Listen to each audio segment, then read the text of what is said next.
సుధాకర్ రెడ్డి గారు నమస్కారం. నమస్తే. సుధాకర్ రెడ్డి గారు, ప్రధానంగా ఇప్పుడు వైఎస్ఆర్సీపీ ఒక కార్యక్రమం తీసుకుంది. వెన్నుపోటు దినం, వాళ్ళ ప్రతిపక్షం, సరే వాళ్ళ ప్రతిపక్ష పాత్ర ఎలా ఉందని దాన్ని పక్కకు పెడితే వాళ్ళు ఒక కార్యక్రమం తీసుకున్నారు. ఈ సంవత్సర కాలంగా అధికార పక్షం కూడా ప్రతి సందర్భంలో గత ప్రభుత్వ వైఫల్యాల్ని, గత ప్రభుత్వ అరాచకాన్నే చెప్పుకుంటూ దాని మాటున ఇచ్చిన హామీలు అమలు చేయలేదని ఒక విమర్శ అయితే ఉంది.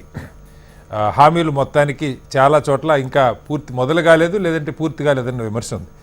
బట్ వాళ్ళ విద్రోహ దినం, వెన్నుపోటు దినానికి వ్యతిరేకంగా ఇచ్చిన పిలుపు జనసేన మాత్రమే ఇచ్చినట్టుగా కనపడుతుంది. సంబరాలు చేసుకునే అంశం ఎందుకని ఇది కూటమి నిర్ణయంగా లేదు, జనసేన విడిగా తీసుకోవటం అనుకున్న కారణాలేంటి? ఏం లేదండి, కూటమిలో ఎవరు తీసుకున్న ఒకటే పార్టీలు. సరే, ఇక్కడ కూటమి ప్రభుత్వం, అవును, పార్టీలు వేరండి.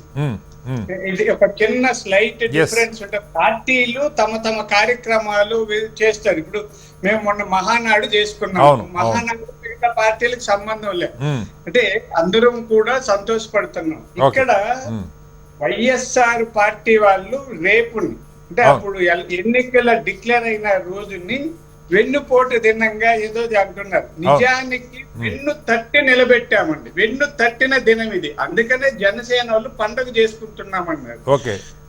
జగన్మోహన్ రెడ్డి గారు అప్పుడు అధికారంలోకి వచ్చినప్పుడు ఏడాదిలో 10% కూడా హామీలు నెరవేర్చలేదు. అందరికీ తెలుసు. ఆయన నిరుద్యోగులకి ఉద్యోగం ఇస్తాన లేదు, డిఎస్సి లేదు, మద్యపాన నిషేధం అన్నాడు, ఏది జరగలేదు. కొన్ని చేశాడు. అందుకే ఆయనకి ఆ పరిస్థితి వచ్చింది. 11 సీట్లకు పరిమితం అయ్యారు. సరే, ఈ ఏడాది పాలనలో కూటమి వస్తానే మామూలు పింఛన్ 4,000 పెంచుతామన్నారు. వెంటనే పెంచి వృద్ధులకు ఇస్తున్నామా లేదా? దీనికోసం ఏడాదికి 2,720 కోట్లు ఖర్చు పెడుతున్నాం. పింఛన్ వెంటనే ఇచ్చాం. అలాగే డిఎస్సి 16,347 పోస్టులు, టీచర్ పోస్టులకు డిఎస్సి నోటిఫికేషన్ మీద సంతకం పెట్టారు. పని జరుగుతుంది. మనం దీపం కింద 3 సిలిండర్లు ఇస్తున్నామా లేదా అండి? ఇప్పటి వరకు దీనికి ఏడాదికి 2,684 కోట్లు ఖర్చు అవుతుంది. 1,200 కోట్లు ఖర్చు పెట్టి 20,000 కిలోమీటర్ల రోడ్లను గుంతలు పూడ్చాం, బాగు చేశాం. నిజంగా పవన్ కళ్యాణ్ గారు గ్రామీణ రోడ్ల మీద చాలా శ్రద్ధ చూపారండి. అది ఎవరు? అలాగే 203 అన్న క్యాంటీన్లు ఏర్పాటు చేశాం. 21 దేవాలయాల్లో ఉచిత అన్నదాన కార్యక్రమాన్ని. నేనంటుంది ఏం లేదు సార్, కాదు సుధాకర్ రెడ్డి గారు, నా పాయింట్ ఏంటంటే వైఎస్ఆర్సీపీ ఈ వెన్నుపోటు దినం కార్యక్రమాన్ని ప్రకటించింది. దానికి వ్యతిరేకంగా, వైఎస్ఆర్సీపీకి వ్యతిరేకంగా కూటమి మొత్తం కలిసి కదలాలి కదా, ఎందుకు జనసేన ఒక్కటే విడిగా కాలు ఇచ్చింది అన్నది ఒక ప్రశ్న. సరే, మీ ప్రభుత్వం కొన్ని పనులు చేశారు, సరే కొన్ని చేశారో చేయలేదో అనుకుందాం. బట్ ఈ ఉమ్మడి నిరసన, వాళ్ళు వ్యక్తం చేస్తున్న నిరసనకి వ్యతిరేకంగా కలిసికట్టుగా ఎందుకు కార్యక్రమం డిజైన్ చేయలేదు? అంటే ప్రభుత్వానికి మద్దతుగా జనసేన ఒక్కటి ఎందుకు కార్యక్రమం తీసుకుంది అన్నది నా పాయింట్.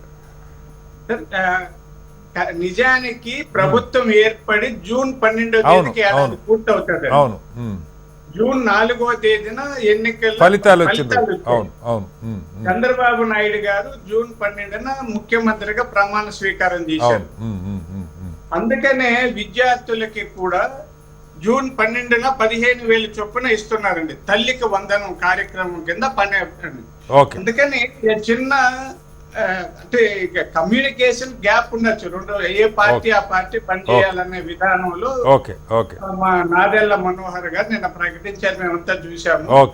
ఇక్కడ అంటే చిన్నది, వాళ్ళు మేము వ్యతిరేకము లేదు, దూరము లేదే వ్యతిరేకం అట్లా కలిసికట్టుగా, అంటే యూజువల్ గా కలిసికట్టుగా పనిచేస్తున్నప్పుడు ప్రభుత్వంలో, అందులో మీకు వ్యతిరేకంగా, కూటమి ప్రభుత్వానికి వ్యతిరేకంగా ఆయన గలవిప్పుతున్నప్పుడు ఉమ్మడిగా ఎందుకు స్పందించలేదు అన్నదే నా ప్రశ్న. సరేనో మీరు ఎవరి కార్యక్రమాలు వాళ్ళు అన్నారు.